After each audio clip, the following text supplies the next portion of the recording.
Здравствуйте, в эфире новости на телеканале Челны ТВ, в студии Валерия Новожилова. И вот главные темы этого выпуска. А есть ли угроза? Челнинцы перестали верить в коронавирус, а в общественных местах встречается все больше нарушителей масочного режима. Юридическая фирма или обман. История продолжается. Новые пострадавшие требуют вернуть деньги за неоказанные услуги. Более 20 челнинцев получили благодарственные письма. В Набережных Челнах прошло торжественное мероприятие, посвященное Дню машиностроителя. Подробнее расскажет Диана Малярова. Обучиться татарскому языку. В мечетях города для челнинцев стартовали лингвистические курсы.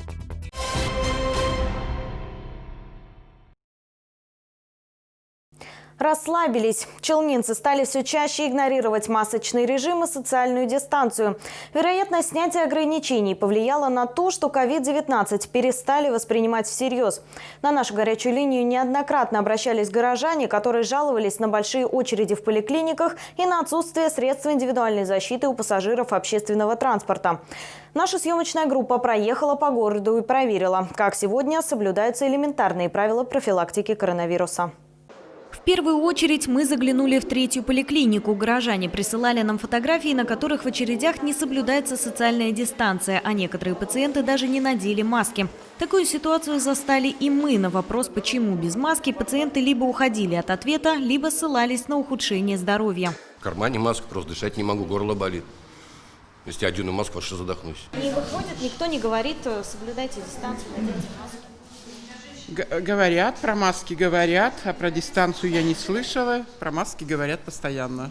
В поликлинике нам объяснили, что пытаются контролировать данную проблему, но пациенты на просьбы никак не реагируют, а выставить нарушителей не представляется возможным. Наша задача все-таки это максимально контролировать при вхождении в медицинское учреждение наличие масочного режима. Для этих целей у нас работает первый этаж. Не всегда у пациентов самой имеются маски. Возникает вопрос, конечно же, о том, что при отсутствии маски они не могут пройти к нам.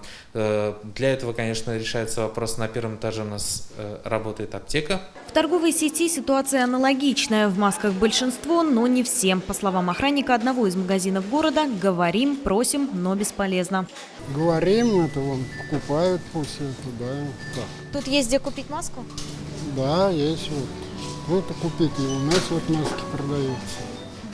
Но тем не менее, все-таки мы заметили, что есть вот пара человек, да? Ну да. Вот, вроде говоришь, но не все добросовестные такие. Что касается общественного транспорта, здесь ситуация всегда была непростая. Людей много, места мало. Водитель за соблюдение масочного режима в своем автобусе, как мы поняли, не отвечает. Сдача в остановку говорит. Собирать деньги, отслеживать безопасность движения. Челнинцы кто как пытаются оправдывать нарушение масочного режима. Кто-то в коронавирус не верит, кто-то считает, что не болеет и болеть не может, а кто-то просто забыл защитное средство дома. И такая безответственность может привести к тому, что ограничительные меры вновь будут усилены. Об этом сообщил президент России Владимир Путин. Риски, дорогие друзья, сохраняются. Хочу попросить вас помнить об этом и проявлять максимальную ответственность и за себя, и за тех, кто рядом с вами. Чтобы не пришлось вновь, как весной, прибегать, я уже говорил об этом совсем недавно, к весьма чувствительным для экономики и обременительной для людей масштабной практики ограничений. Тем временем проверки соблюдения масочного режима продолжаются. Сотрудники полиции регулярно выходят в рейды и проверяют соблюдение элементарных санитарных правил как в магазинах, так и в общественном транспорте. И нарушитель рискует не только заболеть, но и получить штраф. И в продолжении темы. С началом нового учебного года в образовательных учреждениях Татарстана выявлено почти 400 школьников с простудными заболеваниями. Несколько классов отправили на дистанционное обучение. О том, продлят ли осенние каникулы и в каких случаях класс могут отправить на карантин, расскажет Диана Малярова. В Татарстане из-за сезонного подъема заболеваемости гриппом и ОРВИ закрылись на карантин 20 классов в 15 школах. При этом ни одного группового очага в образовательных учреждениях выявлено не было. Как нам сообщили в Роспотребнадзоре, за неделю в Набережных Челнах зарегистрировано 382 случая простудных заболеваний у школьников. Это на 50 человек больше, чем в прошлом году. С начала учебного года 3703 ребенка не допущено до занятий. Они были отстранены на фильтре и направлено домой и в поликлинику по месту жительства. Никогда вот такое количество детей мы не отстраняли от занятий в предыдущие годы. Более того, никогда настороженность педагогов и сотрудников школ не была такая высокой. Сезон заболеваемости осложняется новой коронавирусной инфекцией. По данным Роспотребнадзора, на 25 сентября выявлено 19 случаев заболевания COVID-19 в республике. Среди заболевших 14 учителей, 4 студента и 1 школьник. В случае, если у ребенка выявлена коронавирусная инфекция, он незамедлительно отправляется на дистанционное обучение. Другие дети в этом классе продолжают учиться в обычном формате. За ними устанавливается дополнительное медицинское наблюдение. И обследование таких детей в классе на новую коронавирусную инфекцию предусмотрено только при появлении симптомов у таких детей. Единственным условием является, что дети в этом классе должны учиться только в одном кабинете. При отсутствии более 20% детей в классе обучение приостанавливается на 7-10 дней. Специалисты отмечают, что на данный момент в республике ситуация складывается благоприятно и поводов для волнения нет. В этом году осенние каникулы школьников пройдут в штатном режиме, традиционно со 2 по 8 ноября. В то время как в столице России уже объявили, что московские школьники уйдут на каникулы уже со следующей недели, с 5 по 18 октября. Диана Лерова, новости Челны ТВ. В Челнах двое неизвестных напали на инвалида. Как сообщили в пресс-службе Министерства внутренних дел, инцидент произошел 26 сентября, около 2 часов дня. Потерпевший инвалид 3-й группы вышел на прогулку. Двое мужчин напали на него, избили, украли телефон и деньги. Предварительная сумма ущерба – 9800 рублей. Одного из грабителей удалось задержать по горячим следам, второго разыскивает полиция. Сотрудники следственно-оперативной группы выехали на место преступления, произвели осмотр, изъяли следы рук, ног и записи камер видеонаблюдения, что позволило в тот же день установить и задержать предполагаемого злоумышленника. Им оказался ранее судимый 26-летний слесарь одного из местных предприятий. В отношении задержанного избрана мера пресечения в виде подписки о невыезде, похищено частично изъято. Городской суд набережных Челнов огласил приговор экс-директору Татарского драматического театра. Рашад Фейзрахманов был обвинен в фиктивном трудоустройстве граждан в театр. Общая сумма полученных зарплат насчитывает более 700 тысяч рублей. По данным следствия, также обвиняемый премировал работников хозяйственно-эксплуатационной службы театра на сумму 254 тысячи рублей. В настоящий момент мужчине назначено наказание в виде 2 лет условно. Кроме того, прокуратура потребовала запретить Рашаду Фейзрахманову заниматься аналогичной деятельностью на протяжении 3 лет. История продолжается. После выхода нашего сюжета об обманутых юридической фирмой клиентах на нашу горячую линию продолжают звонить новые пострадавшие. Напомним, юрфирма, позиционирующая себя как филиал петербургской компании, брала плату за услуги, которые не оказывала. В начале сентября с этой проблемой к нам обратилась группа пострадавших из 15 человек. С ними юридическая фирма вопрос решила. Но на сегодняшний день собралась новая группа, в которой уже около 30 пострадавших. Сегодня мы вместе с ними посетили недобросовестную юридическую компанию. Всем, кроме одного из первой группы пострадавших, юридическая фирма вернула деньги и тем самым избежала возбуждения уголовного дела и судебных разбирательств. Но Марату Мусину почему-то решили деньги не возвращать. Фирма продолжает настаивать на том, что выполнила все обязательства. Как будто бы все, то есть я заплатил деньги, они все вернули. Не то, что вернули, услуги все выполнили. А в итоге никаких услуг, ничего не было.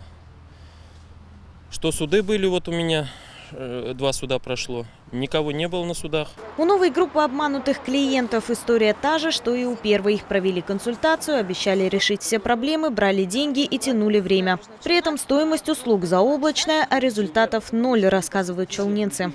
Специалисты. Кого-то нет на месте. В общем, каждый раз они оттягивали время и говорили то, что в следующий раз. Деньги я заплатил в первый день, да, сразу. 75 заплатил. Пострадавшие подали заявление в полицию, обращались в прокуратуру. Общий ущерб они оценивают в более 600 тысяч рублей. На данный момент 27 человек в группе и 2 человека удалились пока, 29 по большому счету. Мы отправляли претензию, на что нам пришел ответ, что все документы в норме, все сделано по всем правилам и все идеально. Попасть в юридическую фирму у нас получилось не сразу. Дверь была заперта. Как выяснилось позже, компания временно приостановила свою деятельность из-за проверок, которые нагрянули по заявлениям пострадавших. На вопрос, почему же одним деньги вернули, а другим нет, нам ответили, что каждая проблема решается индивидуально. Каждая ситуация просто рассматривается отдельно. Вот, поэтому для этого нужно просто время. Да, всего лишь дело времени. Ну, смотрите, в течение 10-20 дней, как только узнаем список всех, так сказать, пострадавших, каждому будет просто, так сказать, позвоним и встретимся, соответственно, за возвратом. Тем не менее, представители фирмы продолжают утверждать, что закон не нарушали, на хитрости не шли, задним числом никакие документы не подписывали и вообще работают честно. Я пришел 28 января, я подписал акт. Далее я пришел в августе или в сентябре, не помню. Я попросил этот акт, чтобы мне показали. На этом акте стояла дата 5 марта. 5 марта я не был здесь. Нет, на самом деле, если просто расхождение в датах, так сказать. Нет, вы уверяете? На самом деле у нас акт подписывается только когда клиент непосредственно присутствует здесь. Еще один вопрос, заставляющий сомневаться в добросовестности компании. Почему на сайте фирмы под петербургским адресом указан номер телефона с кодом города Казани, а по адресу в северной столице такой фирмы нет вообще? Это нормально, потому что у нас непосредственно центр, да, в том числе и в Казани. Поэтому здесь нет ничего делать. И, значит, номера... Казанского нет. Да, все верно. Ну, связь непосредственно, вот клиенты могут на визитную карточку специалиста отвечают именно, так сказать, по казанскому номеру, это нормально. В результате этой встречи едва ли удалось к чему-то прийти, но представители компании все же взяли у недовольных клиентов полный список пострадавших и обещали, как компания возобновит работу, приступить к индивидуальному рассмотрению проблем. Отметим, что в прокуратуре проверка юридической фирмы продолжается. А сейчас мы ненадолго прервемся на короткую рекламу. Не переключайтесь, впереди много интересного.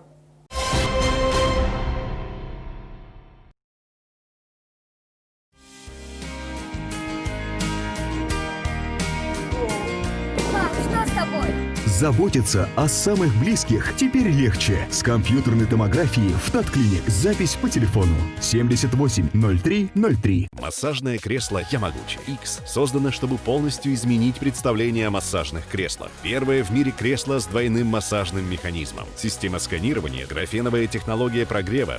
Ямагучи. Touch of the future.